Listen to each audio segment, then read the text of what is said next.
Ebyokenda binywezeddwa kisale ky'amasheruko okutangira ebikola ebifujjo ebiyinza okubaluka wakati w'abawagizi ba Dr. Eliedo tumezze ne Pisone nkurubuka Nyesiki n'abalala basatu bavuganya ku kifo kya Shema North.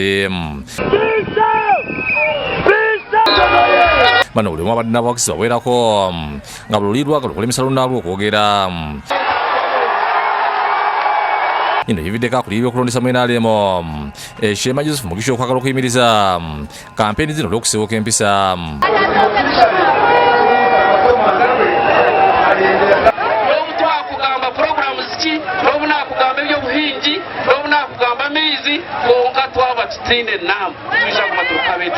Kyoge yawangula akalulu mu kulonda okwaggwa nawo Mekibaju yagaana okubegatako mu Kamyufu nga bakuyega abalonzi ng'akalulu akanoonya yeka. Ate Isingiro North Minister ebisolo n'amagana Lieutenant Colonel Bright tulabinama naye atalaza abalonzi ng'anoonya akalulu. Lwabinama Isimendo gye mu stress gye ono ayagala kumusuuza ntebe. Amasomero gatandikira amasomero ubundi gaha mukasaba isomero lyagirewo nalitirikagirewo. Kampeni zaffe zibeere nungi zibeere peaceful. Ibe emitome ekifo ky'omubaka omukyala ku kadi NRM bali mu kubbinkana eno Julia Kibashisha avuga n'ekyo Higher Faith ne Rebecca Kyalampe nga bano bayise mu balonzi nga banoonya akalulu.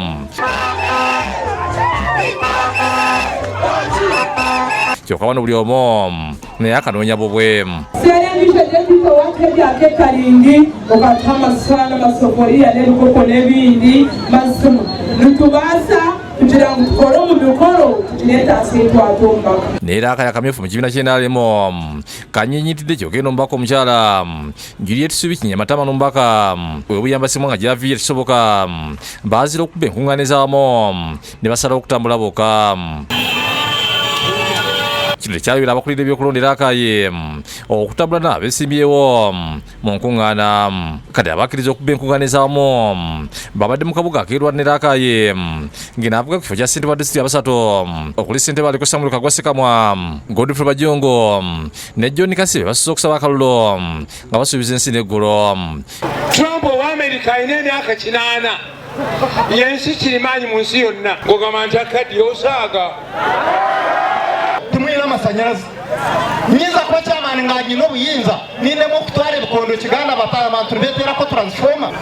abaana baffe tebaweebwa mirimu njagala abaana mbawe emirimu nga tebasasudde. Kuzeeka abagala ekifo ky'omubaka omukyala oweera akayi okubadde Asha Lubyayi Kayanja abeeredde okufa n'obutanya bw'okusigulula Juliet Subi Kinyamatama ne basuubiza okulira enkulaakulana era akaye. Asha njagenda mu parliamenti naffe ebyaffe bijje ku sipiidi mukkirize mbaweereze mu palamenti y'eggwanga. Ku kifo ky'omubaka wa Kooki Ryan Kibedde Samuel Ssengabi Ismail Lwani Kadida Sitayibwa ne Peace Mbabasi nabo batunse mu kusaba akalulu. Bwe nayitawo nga member of parliament wa Kooki constituency ngenda kukolera ffenna. Tuzanga tuteekayo abaana baffe namala siniya y'okuna nengenda mufumuta empiso namala siniya y'okubiri nengenda mu magye ebyo byonna n'otuuka mu parliamenti omumwana oguziba. Ssengabi Saamu ye musajja asobola okuyimira ku muzindaalo gwa parliament n'ayogera ne bamutegeera.